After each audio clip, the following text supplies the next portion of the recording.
Saudara-saudari terkasih di dalam Tuhan Yesus Kristus. Shalom, salam sejahtera dan berkah dalam. Kami, di Pendalaman Iman Katolik Online, menyadari di antara kita semua umat seiman dalam Tuhan Yesus Kristus. Banyak yang tidak sempat ataupun kurang tertarik untuk membaca Alkitab, maka dari itu kami memberikan rangkuman intisari isi masing-masing kitab per kitab dari Alkitab sesuai judul yang tertera di bawah ini. Maka diharapkan kita dapat memahami isi dalam masing-masing kitab tersebut.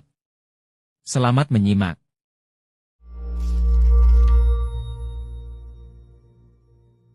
Ketika orang berpikir tentang kisah Alkitab, kebanyakan mereka pasti memikirkan kisah tentang Allah dan manusia. Tetapi ingat, kita juga belajar bahwa ada banyak tokoh lainnya yang muncul di sepanjang Alkitab dan mereka memainkan peranan yang sangat penting. Benar, makhluk-makhluk spiritual seperti malaikat, roh-roh jahat, dan yang sejenisnya. Benar, dan di dalam Alkitab, makhluk-makhluk ini mendiami dunia luar yang serupa dan bahkan menyatu dengan dunia nyata. Nah, semua makhluk spiritual ini memiliki keunikan mereka masing-masing. Nah, ini yang menarik. Para penulis Alkitab memiliki satu kata yang dapat mengacu kepada semua penghuni dunia spiritual. Dalam bahasa Ibrani Perjanjian Lama, mereka disebut sebagai Elohim. Dan dalam bahasa Yunani Perjanjian Baru, mereka disebut sebagai Theos.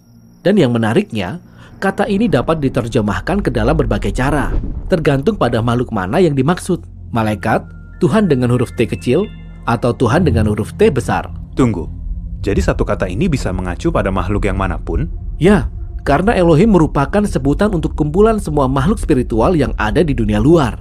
Oke, jadi ini sebutan, bukan nama. Seperti kata ibu. Ya benar, kata ibu dapat mengacu pada berbagai macam orang, tetapi mereka semua memiliki peran yang sama dalam sebuah keluarga. Misalnya ada sekelompok orang yang bersaudara sedang mengobrol, dan salah satu dari mereka berkata, "Hei, ini kan hari ulang tahun ibu." Mereka menggunakan sebutan itu seperti sebuah nama. Tetapi jelas yang mereka maksud bukanlah sembarang ibu, melainkan ibu mereka sendiri. Ya, begitu juga dengan para penulis Alkitab. Mereka menyebut Allah mereka dengan Yahweh, nama yang disampaikan Allah kepada Musa. Tetapi mereka juga terkadang menyebut Allah dengan sebutan Elohim, yang digunakan seperti sebuah nama karena mereka semua tahu siapa yang dimaksud.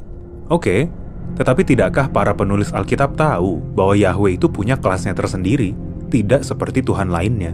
Ya, itu sebabnya mereka berkata bahwa Yahweh adalah Elohim di atas segala Elohim, artinya Elohim tertinggi di atas yang lainnya.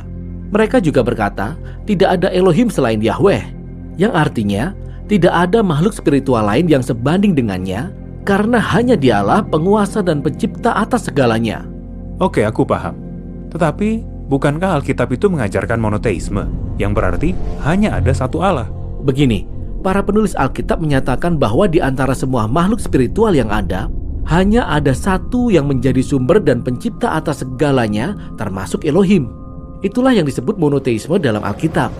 Satu Elohim yaitu Yahweh di atas semua Elohim lainnya, artinya di atas semua makhluk spiritual lainnya. Nah, dengan demikian, kita sudah siap untuk belajar lebih jauh tentang siapa Elohim lainnya dan bagaimana mereka menjadi bagian dari kisah Alkitab.